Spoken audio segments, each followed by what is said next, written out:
আসসালামু আলাইকুম ভিউয়ার্স, সবাই কেমন আছেন?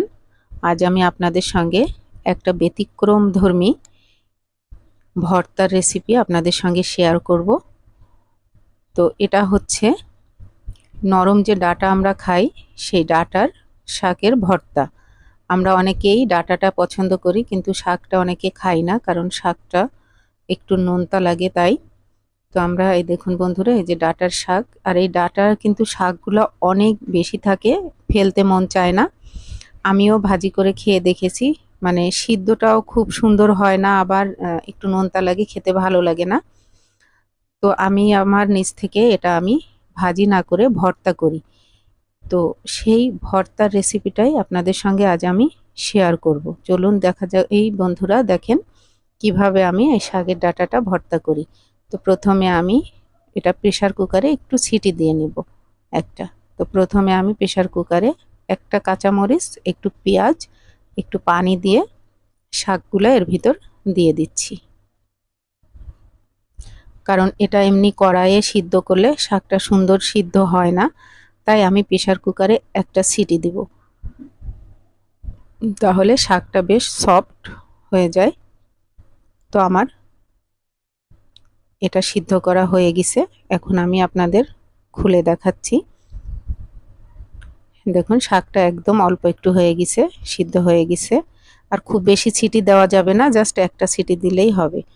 তারপরে এদিকে আমি একটা কড়াইয়ে একটু তেল গরম দিয়ে তার মধ্যে শুকনা মরিচ টেলে নেব।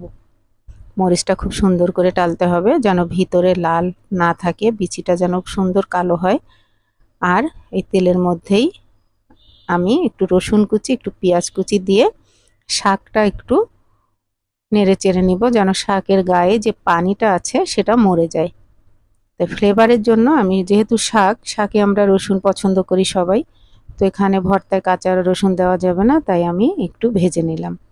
ভেজে এখন এর মধ্যে শাকটা দিয়ে দিব, দিয়ে একটু নেড়ে চেড়ে জাস্ট পানিটা, এতে যে পানি আছে এর গায়ে, সেটা জাস্ট শুকিয়ে নিব। তো আমার শাকের পানি শুকিয়ে গেছে, এখন আমি এটা ভর্তায় চলে যাব। আমি এখন এটা ঢেলে নিচ্ছি। দেখুন বন্ধুরা, এই যে আমি খানিকটা আরও পেঁয়াজ কুচি করে নিয়েছি। ভর্তা মানে কাঁচা পেঁয়াজ না দিলে তো টেস্টি হবে না, শাকের মধ্যে কাঁচা পেঁয়াজটা খুব ভালো লাগবে খেতে। তো এখন আমি মরিচটায় সামান্য একটু লবণ দিয়ে মরিচটা হাতের সাহায্যে গুঁড়ো করে নিব। আর সবসময় খেয়াল রাখতে হবে বন্ধুরা, মরিচ ভাজাটা যেন সুন্দর হয়, তা না হলে খেতে ভালো লাগবে না। ভিতরে যদি মরিচটা কাঁচা কাঁচা থাকে, একটা স্যাঁতস্যাঁতা ঝাল লাগে, মুখে খেতে ভালো লাগে না। তারপরে পেঁয়াজটা দিয়ে ভালো করে পেঁয়াজটা ডলে নরম করে তার মধ্যে আমি খানিকটা সরিষার তেল অ্যাড করব। দেখুন বন্ধুরা, দেখতে কতটা ইয়ামি লাগছে। আমি কিন্তু এই মরিচ ভর্তা দিয়েও ভাত খাই, আমার খুব ভালো লাগে।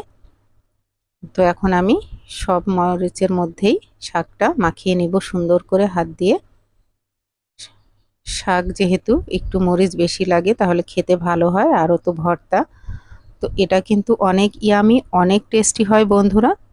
তো যারা এই শাক ভর্তাটা কোনোদিন খাননি, যারা শাকটা ফেলে দেন, খান না, তারা আজকে অবশ্যই এটা দেখার পরে একবার ট্রাই করে দেখবেন যে কত ইয়ামি একটা রেসিপি।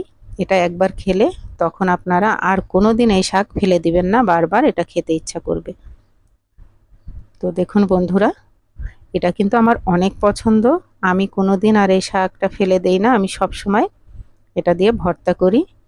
তো আপনাদের যদি এই ভর্তা রেসিপিটা ভালো লাগে, অবশ্যই লাইক কমেন্ট শেয়ার করে দিবেন। ফেসবুকে দেখলে ফলো, ইউটিউবে সাবস্ক্রাইব করে আমার পাশে থাকবেন বন্ধুরা। তো আজকের মতো এখানেই, আল্লাহ হাফেজ, আসসালামু আলাইকুম।